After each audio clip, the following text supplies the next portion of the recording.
Hello everyone, my name is Patty Sin. I'm a pre-hospital care specialist with Southwest Ontario Regional Base Hospital Program. With me today is Dr. Matthew Davis and Dr. Sean Doran. Thanks, Patty, for inviting me to do this webinar here today. Great, thanks again, Patty. Hello everybody.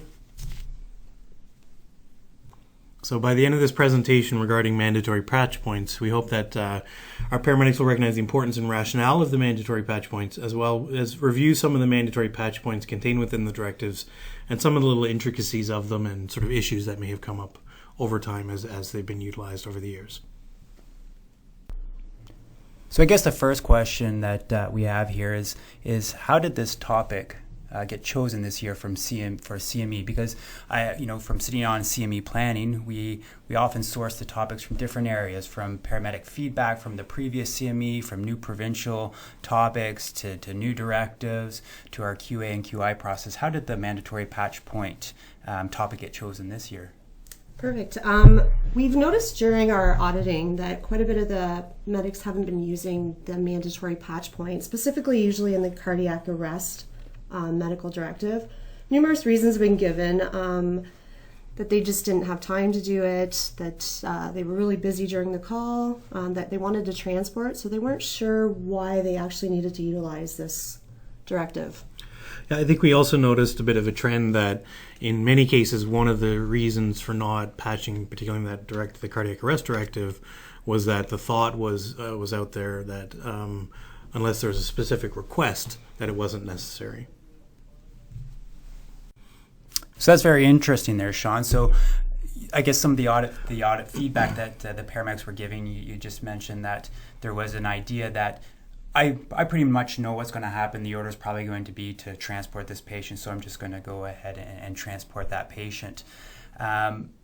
Despite this being, there's a reason why it's put in the directives as being a mandatory. Can you maybe elaborate on why there's certain mandatory patch points built within directives, and maybe specifically with the medical cardiac arrest directive? Sure. Yeah. I mean, that one I think particularly is a good example of why there are some mandatory patch points. Usually, those cases where you have these mandatory patch points are going to be situations where they're very critical points in the patient care.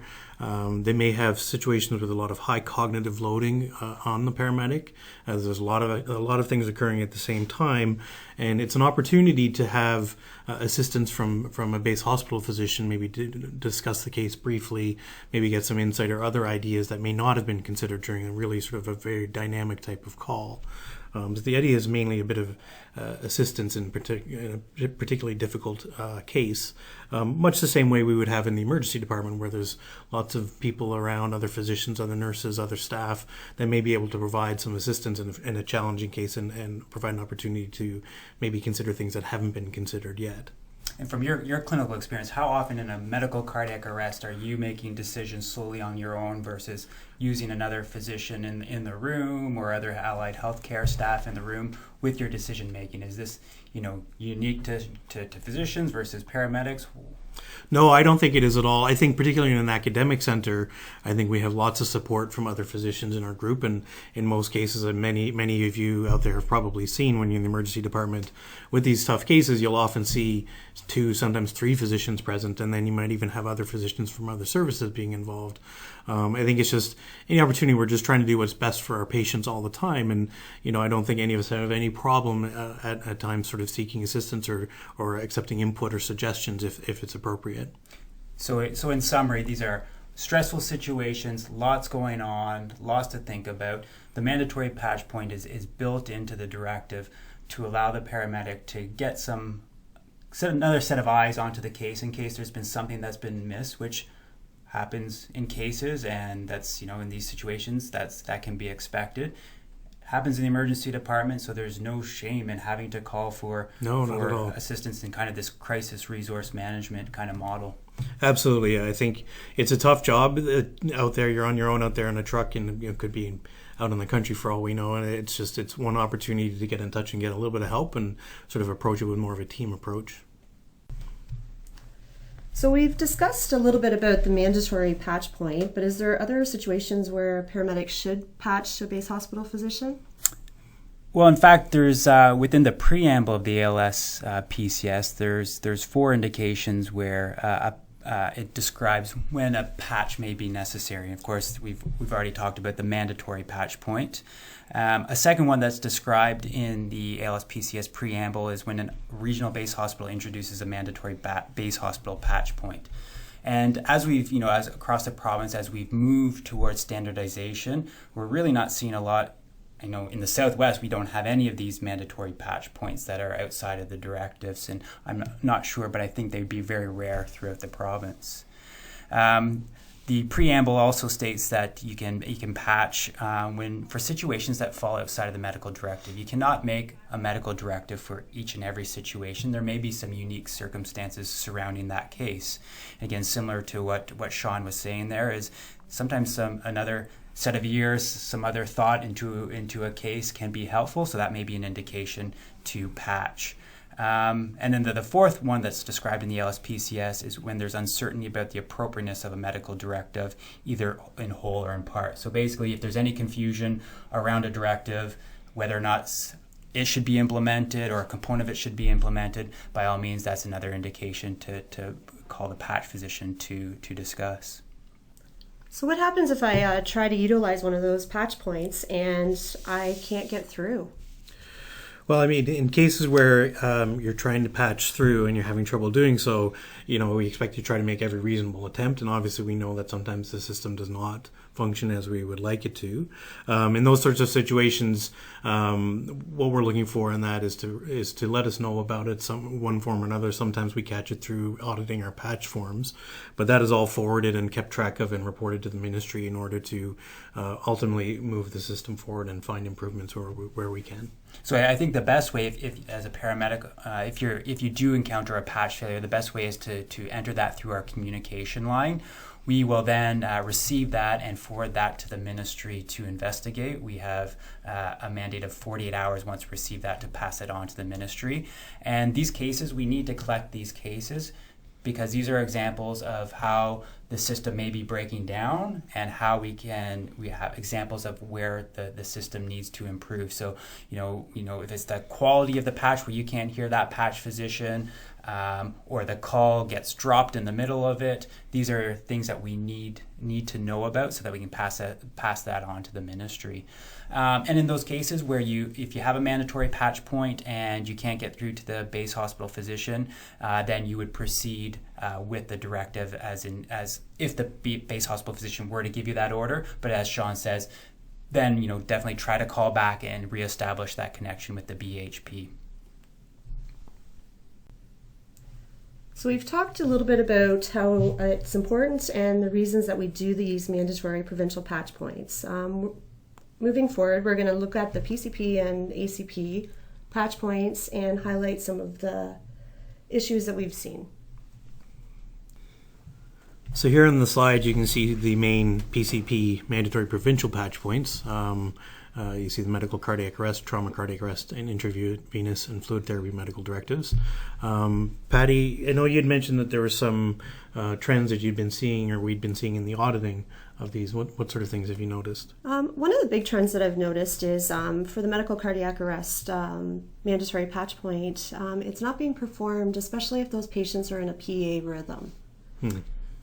So the termination of resuscitation rules is an evidence-based rule that was researched back in the early 2000s, and basically it predicts patients that are unlikely to have a good outcome, so survival in this case. And again, with the TOR rule, there may be instances where patients may warrant transport to the emergency department for some further care. You can't write a directive or a rule for each and every patient. And so I think one of our teachings has been that you're probably unlikely going to receive a termination of resuscitation for a patient with PEA who may have a rate of 60. Very different from the patient who has a PEA of 10 or 15. Sometimes age plays a role into the BHP's decision whether or not to terminate resuscitation or field, or circumstances around the case which may not be optimal for termination of resuscitation. So again, this is a mandatory patch point, and just because you're patching because the patient meets the TOR criteria doesn't necessarily mean that the patient is or is not going to get that pronouncement in the field. Perfect. The other question I have is, so in the intravenous and fluid therapy medical directive, we're going to be discussing a little bit about the pediatric DKA fluid boluses at the fall CME. But my question is, should we be patching for an adult that we're suspecting is in DKA and is normotensive?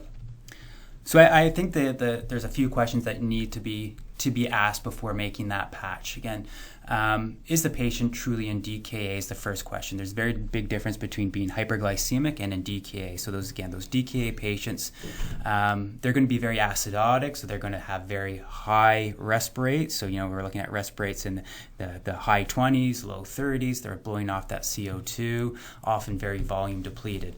So in these patients who you suspect DKA, they've been in DKA before potentially, they've got this high resp rate, their end tidal CO2 is in keeping with being in DKA, and their pressure, maybe it's a bit of a softer pressure, so it's still normotensive, but it's sitting, 105, 110. These may be patients who may benefit from pre-hospital IV fluids. I guess the other question too you need to ask yourself is, what's that transport time to the emergency department? If you're loading up the patient to get going and you're going to establish an IV in the back of the truck, if you're only 4 minutes away from hospital, is that really worth the time to get on the phone and talk to a BHP? Very different from those longer transport times, that may be more warranted for a patient who's truly in DKA. But again, for a patient who's in DKA, who has a softer blood pressure, and you're only 5 minutes from hospital, then I don't think that's necessary to patch at that point. So up next, we have our ACP mandatory provincial patch points.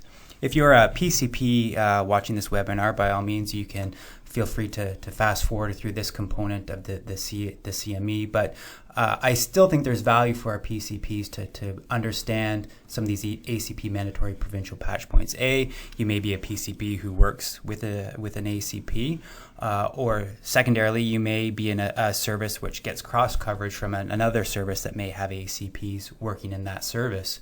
So I think it's good to be familiar with some of these patch points so you understand why that ACP may be doing the care that they are providing. Yeah, so if as Matt said, the next few slides will cover some ACP patch points. We're not going to go through them in detail each one, but there's some that we just want to touch on, some of the highlights that we've noticed, or some trends that we've noticed over the last little while. In one of them, a good example is that medical cardiac arrest directive. Again, that one came up, and we again found that there wasn't a lot of patching occurring, or a bit of a trend that the patch point had been missed. Largely, with rationale that unless there's something specific being requested, that the patch wasn't necessary, or basically being, very busy with a lot of things to do and a difficult call that it didn't have time to do that. It's important to note that it is a mandatory patch point, and as previously discussed, a lot of the reason for that is additional support, additional approaches to the situation. Maybe things that have not been considered are basically highlighted or recognized during that patch, or that mandatory patch. Another issue that wanted to touch briefly on as well is if you're doing this following your medical cardiac arrest medical directive, and the patient gets a ROSC, there's no need to patch at that point. At that point, then you sort of transition to your ROSC medical directive and then proceed following that directive. Yeah, we've seen cases where we've received patches. The medic was under the assumption that after giving 3 rounds of epi or 3 analysis when access wasn't available, that they, no matter what, they had to patch. But as Sean says, if that patient, after your 3rd epi does get ROSC, and there's no need to patch at that point, you move to your ROSC directive and proceed from there, and there's no mandatory patch point within that.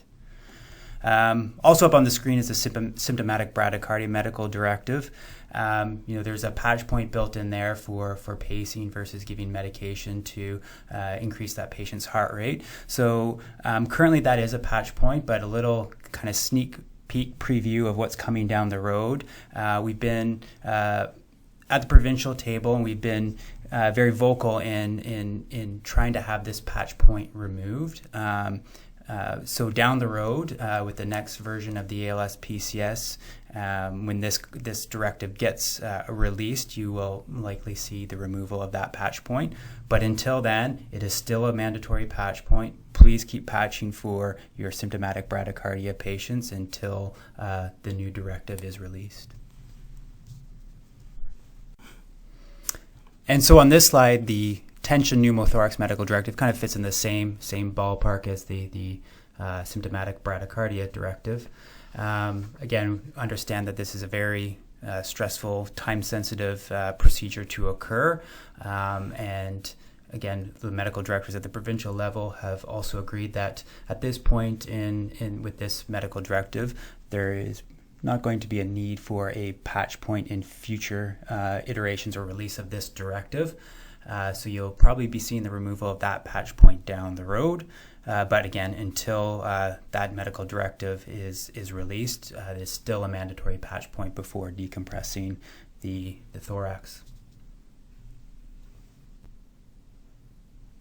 Similarly, with the combative patient medical directive, we've been reviewing all the medical directives in the ALS PCS, and there will be some changes to this medical directive in terms of the patch point for midazolam for the combative patient.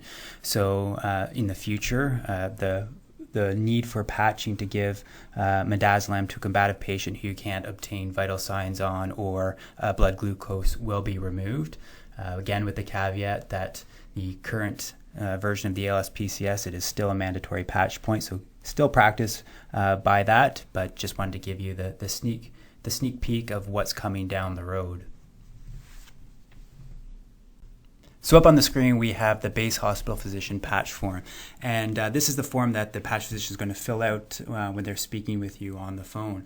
And the interesting thing about this form is it's actually a medical legal document and becomes part of the actual patient care record. Yeah, and that's an important thing to stress. This is an official order from a physician, and as such has to be filled out by the base hospital physician, and they're responsible for the contents of that form in its completion. So it's very, very important that this form isn't altered or written on by paramedics in any way, just because this is something that the physician is medical legally responsible for. And another note with that is part of our patch physician education is that we've asked our patch physicians not to ask paramedics to fill out any component of that form. So they shouldn't be asking you to fill in details for that when you are in the hospital. Another thing that we just want to cover here quickly is the retro patch. Retro patches, we've seen an increase in the use of retro patches, and retro patches really should be in unique circumstances only. Every effort should be made to speak to a physician to get an order for things that fall outside of the medical directives. Specifically, we've seen a lot of sodium bicarb being used in medical cardiac arrest situations where retro patches are being completed. The reason why sodium bicarb is not part of the cardiac medical arrest directive is based on the evidence that there is really no evidence for its use in medical cardiac arrest, hence why it's not part of the medical cardiac arrest directive or built in as a patch point. And so my thoughts are, if you are so busy that you don't have enough time to call for an order for sodium bicarb, then we really should be focusing on what matters, what we know works in cardiac arrest, and that's good quality CPR, early defibrillation, and trying to reverse any reversible type of causes. And then again, if you do believe that sodium bicarb would benefit your patient, then a patch must be made.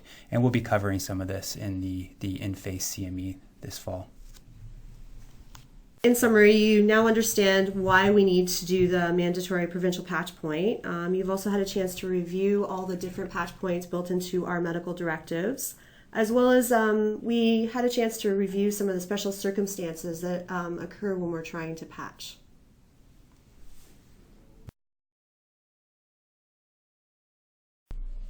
I just want to thank everybody for joining us today, and have a good day. Hopefully this has been informative and helpful for you in your practice. Yeah, thanks everyone.